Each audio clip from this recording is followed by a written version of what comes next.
Mae hon yn ffilm fer am yr heriau y mae gig yng Nghymru yn ei wynebu, a sut y credwn y gallwn ei goresgyn. Mae gen ein weledigaeth gyffroes o sut y gall pethau fod mewn 5 mlynedd. Enw'r rhaglen yw Newid Gwell. Ei fod yn bos cymleth i'w ddatrys, gyda'ch help chi credwn y gallai'n gig fod cystal ar gorau yn unrhyw le arall. Rhag orfwn nad ydych yn ymwybodol, ni yw bwrdd iechyd Prifysgol Abertawe Bro Morgannwg, neu ABMU, a ni sy'n rhedeg eich gig lleol. Rydym yn gwneud mwy na dim ond rhedeg ysbytau. Mewn gwirionedd, mae llawer o bethau rydym ni'n ei wneud yn cynnwys gwasanaethau yn y gymuned, fel meddygon teulu, deintyddion, ymwelwyr iechyd a themau cymunedol. Rydym hefyd yn rhoi cyngor ar sut i gadw'n iach. Llynedd dywedodd Llywodraeth Cymru fod gig yn wynebu heriau mwyaf erioed, ac rydym ni'n cytuno. Y newyddion da yw bod pobl yn byw llawer hirach, ond mae llawer o bobl hŷn yn eiddil ac yn dioddef o salwch cronig. Rydych chi siŵr o fod yn nabod rhywun fel hyn. Nid yw ansawdd ei bywyd cystal ag y gallai fod, ac maent yn defnyddio'r gig mwy na phan oeddent yn iau. Mewn gwirionedd, rydym yn gwario 4 gwaith yn fwy yn gofalu am bobl hŷn na'r cyffredin bob blwyddyn.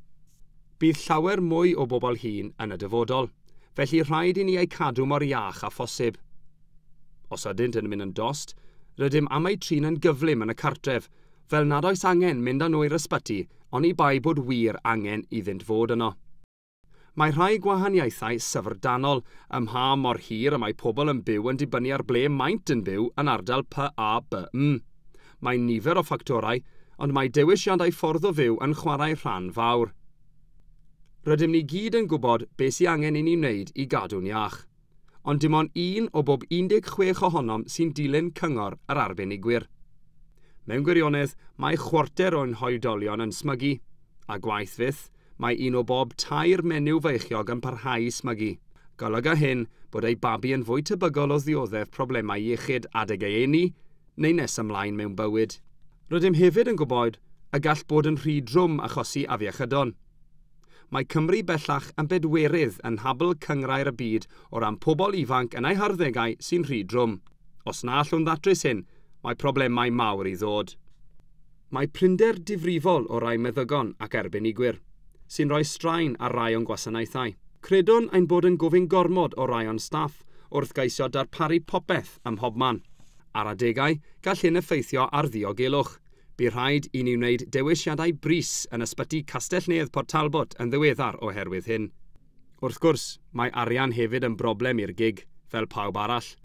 Bod gennym dros 2 miliwn o bunnoedd i'w gwario ar ofalu am bobl yn ABMU bob dydd, rhaid i ni wneud mwy gyda'n harian, fel ein bod yn gallu gofalu'n iawn am bawb yn y dyfodol, a chael y cyffuriau a'r triniaethau newydd sydd ar ddod. Yn gryno, mae angen i ni sicrhau fod pob ceiniog yn cyfri. Felly beth yw ein syniadau mawr? Rydym am helpu bobl i gadw'n iach trwy roi gwybodaeth dda iddynt i wneud y penderfyniadau cywir. Bydd gwario arian ar hyn nawr yn talu ar ei ganfed yn y dyfodol. Rydych chi'n dweud wrthym eich bod am osgoi bod yn yr ysbyty os yn bosib. Credwn y gallwn ddarparu llawer mwy o ofal yn eich cartrefi neu'r gymuned yn y dyfodol, gyda llai o aros drud yn yr ysbyty. Mae hyn yn wir i bobl hŷn eiddil, a all fod yn llai annibynnol ar ôl cyfnod hir yn yr ysbyty. Hoffem gael mwy o dimau yn y gymuned yn darparu gofal ardderchog 7 diwrnod yr wythnos. Mae gennym rhai enghreifftiau gwych lle bo hyn yn digwydd eisoes. I wneud hyn oll, rhaid i ni newid y cydbwysedd, fel bod mwy o'n harian yn cael ei wario ar wasanaethau o ansawdd uchel yn ein cymunedau, a llai ar rhedeg gwelyau ysbytau. Os ydych yn dost iawn, ac mae angen gofal ysbyty arnoch, gwyddom a byddwch yn gwneud yn well os bydd uwchfeddyg yn eich gweld yn gynnar. Rydym eisiau timau mwy o arbenigwyr yn darparu gofal drwy'r dydd bob dydd, fel bod gwasanaethau yn well ac yn fwy diogel. Ni allwn wneud hynny ym mob ysbyty, oherwydd nid oes digon o feddygon. Felly ein bod eisiau darparu gofal i chi mor lleol a phosib, bydd angen cyfuno nifer fach yn gwasanaethau mewn 4 neu 5 canolfan ragoriaeth ranbarthol ledled De Cymru. Rydym wedi bod yn gweithio gyda meddygon a nyrsys o fyrddau iechyd eraill ar y syniad hwnnw drwy'r rhaglen De Cymru. Golyga wneud rhai penderfyniadau anodd, ond oni bai ein bod yn gwneud nhw nawr, ni fydd ein gig cystal ar gorau. Un peth olaf, rydym hefyd am ddefnyddio technoleg fodern i wneud yn siŵr bod y wybodaeth angenreidiol ar gael i gynnig cyngor a gofal bob tro y gwelwch rhywun.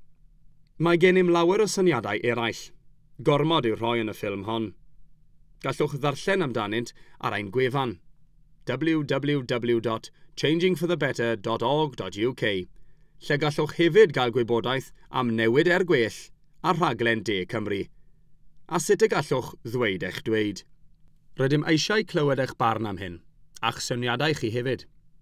Cofrestrwch ar gyfer You Tell Us yn www.youtellus.org, a byddwch hefyd yn derbyn y wybodaeth ddiweddaraf am ein rhaglen yn y dyfodol.